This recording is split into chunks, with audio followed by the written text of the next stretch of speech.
My name is Mallory Crane, and I turned 28 that day.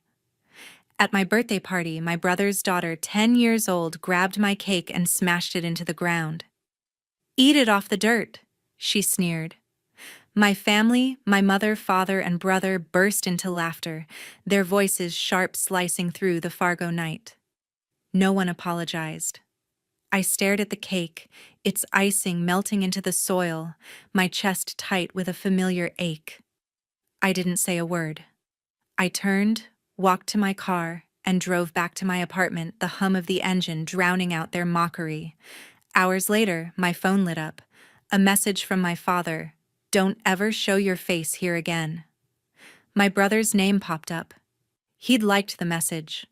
I sat on my couch, the words burning into me. They thought they could erase me just like that.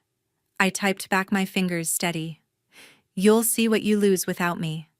I hit send, my heart pounding, knowing those words would unravel everything. That night, my phone buzzed relentlessly, messages, calls, chaos erupting in the family group chat. I didn't answer. I let the storm brew, knowing I'd lit the fuse. Have you ever had to draw a line with your family to protect yourself from those who should have loved you most? Share your stories below, where you were, what pushed you to that edge. I'll read everyone because, trust me, I know how it feels to stand at that breaking point with everything about to change. The yard glowed under Fargo's starry night. My birthday party sprawled across the lawn tables draped with cloth lanterns casting a warm sheen. My mother stood at the head, her voice loud as she bragged about my brother's latest business venture. His daughter perched on a chair soaked up the attention, her smirk sharp. My father leaned back silent, his eyes on the horizon as if the gathering meant nothing to him. The air felt heavy, not with joy, but with a performance I'd seen too many times. I moved through the crowd, carrying plates, refilling drinks, the dutiful daughter no one noticed. My mother's laughter rang out, praising my brother's genius with his small shop in town. She barely glanced my way, even though it was my day. His daughter caught my eye, her grin mocking. "You're nothing but the bank account Mom asked you to hold," she said, loud enough for others to hear. A few guests chuckled, my mother's smile widening. My father didn't react, his face blank as stone. Her words stung, but they weren't new. I'd heard versions of them my whole life. Growing up, I was the one who stayed up late finishing my brother's math homework while he played video games. I'd hand over my babysitting cash to my mother for family expenses only to see her buy him new sneakers. At 16, I worked weekends to cover her grocery bills while she called him the dreamer. I thought it was my role, supporting them, keeping the peace. But standing there with lanterns flickering, I saw it differently. His daughter's taunt wasn't just a jab, it was a mirror. They didn't see me as family, only as a resource. I set down the tray I'd been holding, my hands steady despite the ache in my chest. I tried to focus on the party, forcing a smile as I cut the cake. But her voice kept echoing, each syllable carving deeper. My mother's praise for my brother droned on her words, a wall between us. I glanced at my father, hoping for a nod, a sign he saw me. His gaze stayed fixed on the fields, distant, unreachable. When his daughter grabbed the cake, I froze. She didn't just drop it, she hurled it to the ground, the frosting splattering across the grass. "Eat it off the dirt," she crowed, her laughter sharp. My mother clapped, her delight piercing. My brother joined in, his chuckle low, smug. My father's lips twitched, but he said nothing, his silence louder than their mockery. The guests shifted, some laughing, others looking away. I stared at the ruined cake, its layers crumbling into the earth, and something in me shifted. This wasn't the first time they'd dismissed me, but it would be the last. I'd spent years believing I owed them my time, my money, my silence. I'd been the one to balance their books, to sacrifice my weekends to keep their world spinning. But as the lanterns swayed, casting shadows on the lawn, I saw the truth. I wasn't their daughter or sister. I was their convenience, a tool to be used and discarded. I didn't scream or cry. I picked up my purse, my movements calm, deliberate. My mother's voice faltered, but she didn't call out. My brother's laughter faded, his eyes narrowing as I walked past. His daughter's smirk wavered, but she stayed silent. My father didn't move, his stillness a final confirmation. I climbed into my car, the door slamming shut with a thud that echoed in my chest. The engine roared as I pulled away, the lights of Fargo's rural edge fading in my rear view. The road stretched through endless fields, the night swallowing the noise of the party. I gripped the wheel, my knuckles white, not from anger but from clarity. I'd been invisible to them, but I wouldn't be anymore. I was never part of the celebration, only the convenience. I drove through Fargo's endless fields. My apartment door clicked shut behind me, the silence heavy after the chaos of the party. I tossed my keys onto the counter, my pulse still racing from the laughter, the cake splattered on the grass. My phone buzzed, cutting through the quiet. A message from my father: "Don't ever show your face here again." Before I could process it, my brother's name flashed. He'd liked the message, his approval a silent jab. I stared at the screen, their words searing into me, but I didn't reply. Not yet. I sank onto the couch, the weight of their rejection pressing down. But something else stirred, a need to understand why they thought they could discard me. I opened my laptop, logged into my bank account, and pulled up the joint savings account. It was supposed to be for my parents' house and my brother's shop, a shared fund we'd all agreed to. I scrolled through the transactions, my eyes scanning the dates. For 3 years, withdrawals marked family fund had drained it, thousands gone without my consent. My name was on the account, but I'd never been asked. The numbers blurred as memories flooded back. 2 summers ago, my brother had sat across from me at a diner, his voice smooth. "It's an investment, Mallory," he'd said, pushing a coffee mug aside. "The shop needs a boost." "You're helping the family?" His daughter sitting beside him had nodded, her eyes bright with excitement. I'd trusted them, signed the papers, believing we were building something together. But the Sauke told a different story. My money siphoned off, no questions, no gratitude. I leaned back, my breath shallow. My mother's voice echoed from years past, her hand on my shoulder. "You're the responsible one, Mallory. We count on you." I'd taken pride in that, working overtime as an accountant to keep their lives stable. I'd paid their utility bills when they fell behind, covered my brother's inventory costs when his shop struggled. But now, staring at the depleted account, I saw it clearly. They hadn't counted on me. They'd counted on my silence. The betrayal cut deeper than the message on my phone. My father's words weren't just anger, they were entitlement. He thought he could banish me because I'd always given in, always put them first. My brother's thumbs up wasn't just cruelty. It was confidence that I'd stay quiet, keep funding their lives. Even his daughter's taunt at the party, calling me their bank account, rang truer than I'd wanted to admit. They'd used me, and I'd let them. I closed the laptop, my hands trembling, not with fear but with resolve. I wasn't their ATM anymore. I opened my email, found the bank's contact page, and typed a message to Catherine Park, the banker who'd handled our account before. "I need to discuss removing my name from a joint savings account," I wrote, my fingers steady. "Can we meet tomorrow?" I hit send, the click of the key, a small rebellion. The bank's automated reply pinged back, confirming a slot with Catherine Park the next morning. I stood pacing the small living room, my mind racing. I thought of every sacrifice, nights spent balancing their books, instead of my own dreams, weekends lost to their demands. I'd given them my loyalty, my trust, my money, and they'd repaid me with mockery and a message to disappear. But I wouldn't disappear. I'd draw a line, not just for tonight, but for good.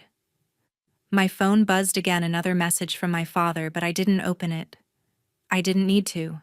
Their words couldn't undo the truth I'd found in those transactions. I wasn't their daughter or sister in the ways that mattered to them. I was their safety net, and I was done catching their falls. I sat back down, the decision settling into me like a stone. Removing my name from that account wasn't just about money, it was about reclaiming myself. Dawn broke over Fargo, crisp and clear. I stepped into the bank, my folder of documents tucked under my arm, the weight of last night's decision steadying my steps. Catherine Park greeted me at her desk, her smile professional but warm. I handed over my ID, the account agreement, and printouts of the joint savings accounts transactions. She nodded, her fingers tapping as she pulled up the account on her screen. "This shouldn't take long," she said, her voice calm. My phone vibrated in my pocket, but I ignored it. I'd silenced notifications knowing my family wouldn't stay quiet after my email to the bank. Catherine scanned my documents, her brow furrowing slightly as she cross-checked the details. The phone buzzed again, insistent. I glanced at the screen. My father's name flashed call after call, each one a demand I could feel through the silence. I set the device face down, focusing on the banker's questions about my role in the account. Before Catherine could proceed, my phone rang audibly, the sound sharp in the quiet office. She paused, her eyes meeting mine. "Do you need to take that?" she asked. I shook my head, but the calls didn't stop. My father's voicemail popped up, his tone harsh. "Stop this nonsense, Mallory. You're tearing us apart." I exhaled, keeping my expression neutral. Catherine hesitated, her protocol requiring confirmation for such a significant change. "I need to ensure there's no dispute," she explained, her voice cautious. I slid the transaction printouts across the desk, pointing to the family fund withdrawals. "These were made without my consent," I said, my voice even. "My name's on the account, but I wasn't consulted." I added a signed letter I'd prepared stating my intent to remove my name. Catherine reviewed the evidence, her nod slow but decisive. She resumed typing, the process moving forward. My phone lit up with texts now, not just from my father but from my mother. Her message cut deep. "You're selfish, Mallory. After all we've done for you." I gripped the edge of the chair, the accusation stinging but not swaying me. I'd spent years believing their narrative that I owed them everything. But the truth was, in those unauthorized withdrawals, in their expectation that I'd stay silent. I wouldn't. Catherine printed the final forms, her pen marking where I needed to sign. My father called again, the ring piercing the air. I muted the phone, my fingers steady as I signed each page. The banker double-checked the documents, then confirmed. "Your name is officially removed from the account." I felt a release, like a knot unraveling, though the weight of my family's anger lingered. I left the bank, the morning air sharp against my skin. Back at my accounting firm, I dove into spreadsheets, the familiar rhythm grounding me. But the messages kept coming, my mother's words, my brother's silence, my father's relentless calls. Each one pressed against the calm I'd fought for, a reminder of the storm I'd ignited. I kept my focus on work, balancing ledgers, answering emails, but the tension clung to me. During a break, I found Bonnie Burke in the break room, her coffee mug steaming. She'd been my colleague for years, always quick with a laugh or a kind word.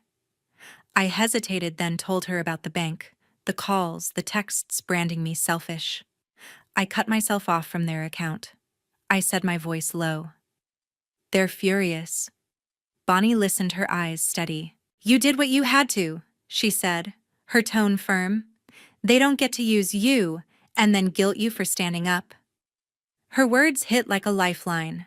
I'd braced for judgment, but instead, she saw my choice for what it was: survival. We talked longer, her stories of setting boundaries with her own relatives, easing the knot in my chest. She didn't sugarcoat it. "They'll push back hard, but you're stronger than their noise." I nodded, the weight of the day feeling lighter. Her support a shield against the barrage of texts still lighting up my phone. Back at my desk, I checked my email, half expecting more venom. Instead, I found a confirmation from the bank, the official record of my name's removal. I saved it, a quiet victory. The relief was real, but so was the strain my family's accusations echoed, testing my resolve. I thought of Bonnie's words, her belief in my strength. For the first time, I felt I could carry this, not just endure it. Days later, my doorbell tore through the quiet. I froze my coffee mug halfway to my lips, the sound jarring in my Fargo apartment. The intercom screen flickered to life, revealing my father, my brother, and his daughter outside. Their faces were taut anger etched into every line. I didn't buzz them in. Instead, I pressed the record button on the intercom, my finger steady, knowing this wouldn't end peacefully.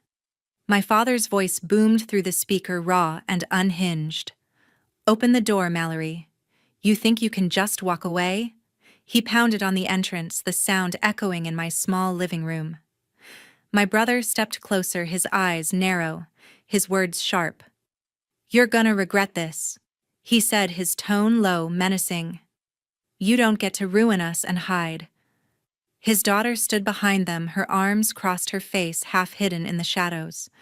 She didn't speak, but her eyes met the camera, flickering with something, guilt, maybe, or regret. I couldn't tell, and I didn't care to guess. I stayed silent, my heart racing but my resolve firm. The intercom kept recording, capturing every shout, every threat. My father's fists hammered again, his voice cracking.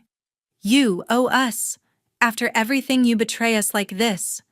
My brother added, "Fix this or you'll wish you had." His daughter shifted her gaze, dropping to the ground, but she stayed quiet, her presence a reminder of the cake she'd smashed, the laughter she'd led. I reached for my phone, dialing 911, my voice calm as I spoke to the dispatcher. "There's a disturbance at my apartment," I said. Giving the address? "They're threatening me." The operator assured me help was on the way. I kept the intercom on, the video rolling, their voices filling the room. My father's yells grew hoarse, my brother's threats more desperate, but I didn't respond. I didn't need to. The truth was in their actions, their demands, their belief that I owed them my life. Minutes later, red and blue lights flashed outside. 2 officers approached, their voices firm through the intercom.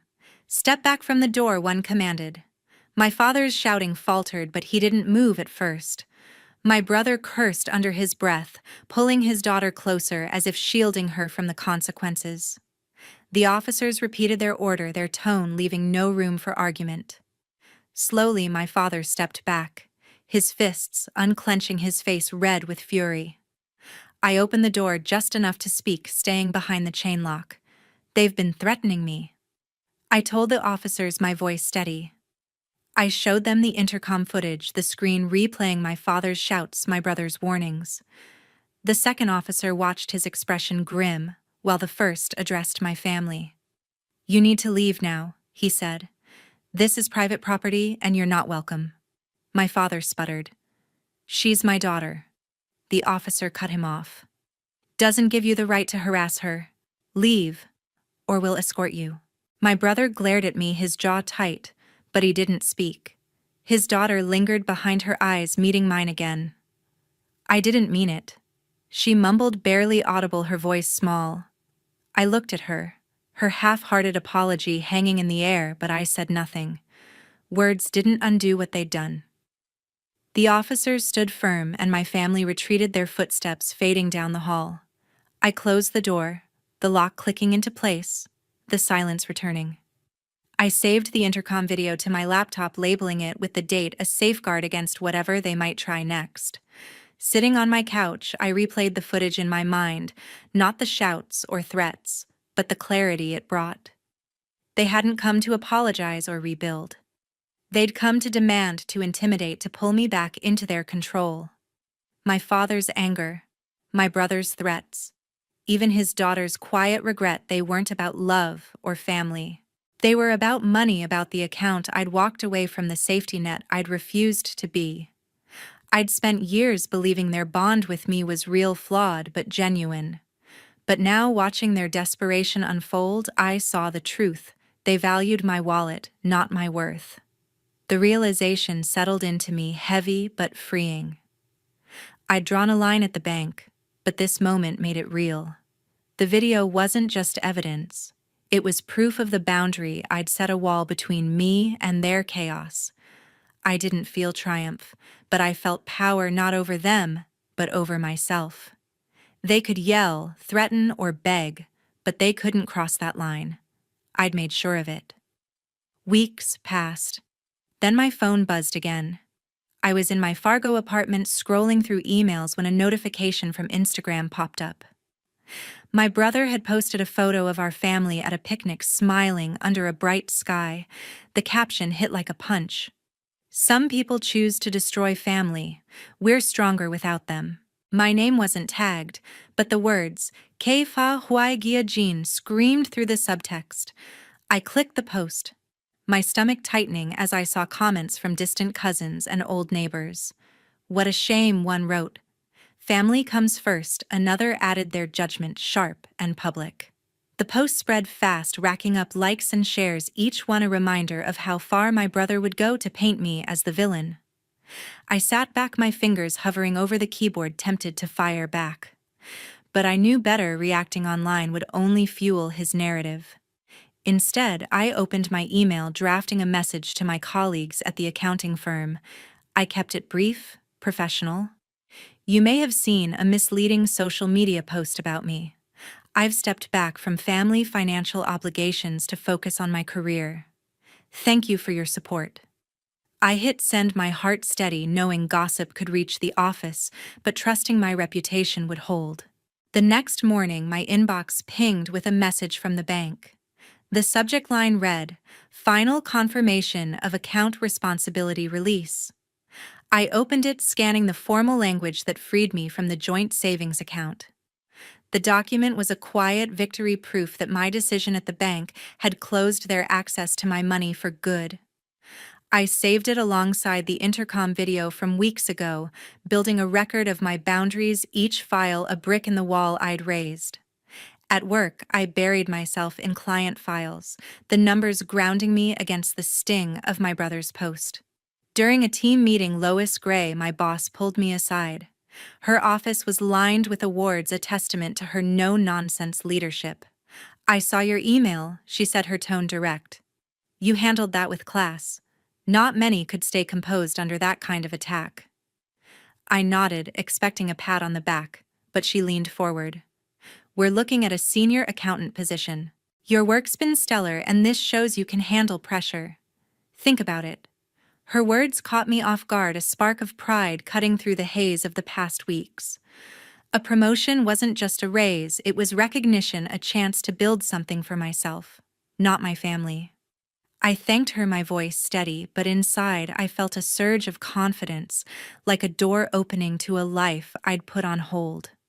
Back at my desk, I reviewed spreadsheets, my focus sharper, the weight of the Instagram post fading against the prospect of moving up. But that evening, alone in my apartment, I made the mistake of checking my brother's Instagram again. A new photo showed his daughter at a school event, her smile wide, her hair tied back with a ribbon. The caption was simple, "Proud dad moment." I stared at her face, a flicker of doubt creeping in. She'd stood silent when they came to my door, her eyes hinting at regret. I remembered her small voice, "I didn't mean it," and wondered if she was caught in my brother's anger, too young to break free. The thought tugged at me, a thread of guilt for the rift that now included her. I closed the app, my chest tight with conflicting emotions. I was proud of the boundaries I'd set, the career I was building, the life I was reclaiming. But seeing her photo stirred something, a longing for what family could have been, not what it was. I didn't regret my choices, but I mourned the girl who might still see me as more than the enemy her father had made me. I turned off my phone, letting the quiet settle, knowing confidence didn't erase every ache. Months slipped by, and the chaos faded. I was at my desk in Fargo, sorting through client reports, when I noticed my brother's Instagram post was gone. The photo of our family, the caption calling me a Ke Fa Huai Ai Gia Jin, had vanished without explanation. I suspected the bank's verification of my account withdrawal had forced his hand, but I didn't care to confirm. Its absence was enough, a small crack in the narrative he'd tried to sell. My phone buzzed one evening, 6 months after the last storm. A message from my brother appeared. "I'm sorry, Mallory. I went too far." I read it twice, the words heavy but hollow, like an echo of something I no longer needed. I pressed delete, my finger steady, and felt a rush of freedom, not from his apology, but from my choice to let it go. I didn't owe him a response, just as I didn't owe him my life. At the accounting firm, things were shifting. Lois Gray called me into her office, her desk stacked with files, her expression warm but professional. "You're taking on the senior accountant role," she said, her voice firm. "Your work's been exceptional, and you've proven you can handle more than numbers." I nodded, a quiet pride swelling in my chest. The promotion wasn't just a title, it was proof I'd built something solid, something mine. I thanked her, my words measured, but inside I felt a new kind of strength rooted in my own merit. Back at my cubicle, Bonnie Burke stopped by, balancing 2 coffee cups. She handed me one, her grin infectious. "Heard about the promotion," she said, settling into a chair. "You're killing it." We talked not about family or drama, but about small things, weekend plans, a new bakery in town. Her laughter, her easy presence reminded me that life wasn't just about surviving. It was about moments like this, connections that didn't demand my sacrifice. I sipped the coffee, its warmth spreading, and realized I was smiling, truly present for the first time in years. I'd started taking yoga classes at a studio near my apartment, a small act of reclaiming my time. The hardwood floors, the soft hum of the instructor's voice, the stretch of my body, it all grounded me. Fargo's wide skies felt different now, less like a weight, and more like an invitation. I'd walk home after class, the crisp air sharp against my skin, and feel a lightness I hadn't known before. I was living for myself, not for promises I'd never made. Word reached me through a mutual acquaintance that my brother's shop was struggling, its shelves half empty, its bills piling up. My mother and father had taken out loans, their names tied to debts I'd once helped cover. The news stirred no guilt, only a distant ache, like hearing about strangers. They hadn't reached out, and I hadn't expected them to. The silence between us was a choice, mine as much as theirs. I filed the information away, a footnote in a story I'd left behind.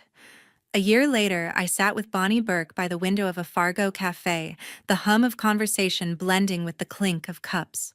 My colleague sipped her latte, her eyes bright as she asked about my weekend. I leaned back, the warmth of my tea seeping through my hands, and found myself speaking not of plans, but of something deeper. "Setting boundaries isn't selfish," I said, my voice steady. "It's saving yourself." She nodded, her smile soft, and I felt the weight of the past year settle into clarity. News had trickled in about my family, carried by whispers from old acquaintances. My brother had lost his shop, its doors shuttered after he couldn't clear his debts. My mother and father had sold their plot of land, the one they'd clung to for years, to cover their mortgage. The details were sparse, but they painted a picture of consequences I'd long stopped carrying. I hadn't reached out, and they hadn't either. The silence was no longer a wound, it was a choice, one I'd made to protect my peace. My life had taken root in ways I hadn't expected. At the accounting firm I thrived as a senior accountant, my desk now a corner office with a view of Fargo's skyline. My work was steady, my decisions trusted, and the respect I'd earned felt like a foundation I'd built brick by brick. Bonnie and I had grown closer, our coffee breaks a ritual of laughter and shared stories. Other friends filled my evenings, dinners, movie nights, moments that wove a new kind of family, one chosen, not owed. I'd kept up with yoga, the practice now a part of me. Each stretch, each breath was a reminder of the space I'd carved out for myself. Fargo's open fields, once heavy with memories of family gatherings, had become my refuge. I'd drive past them on weekends, the golden waves of grass stretching under wide skies, and feel a quiet joy. This was my home, not because of where I'd come from, but because of who I'd become. The ghosts of my family no longer haunted me. I didn't check my brother's social media or wonder about my parents' next move. Their struggles, his failed business, their sold land, were theirs to bear. I'd spent years believing love meant carrying their weight, but I'd learned it meant choosing myself first. That lesson, hard won, was my anchor. As Bonnie and I talked, I glanced out the window. The fields stretched beyond the glass. For the first time, they didn't remind me of them. They were just fields, vast and free, like the life I'd built. I turned back to my colleague, her laughter pulling me into the moment, and felt a truth settle in my bones. I was enough.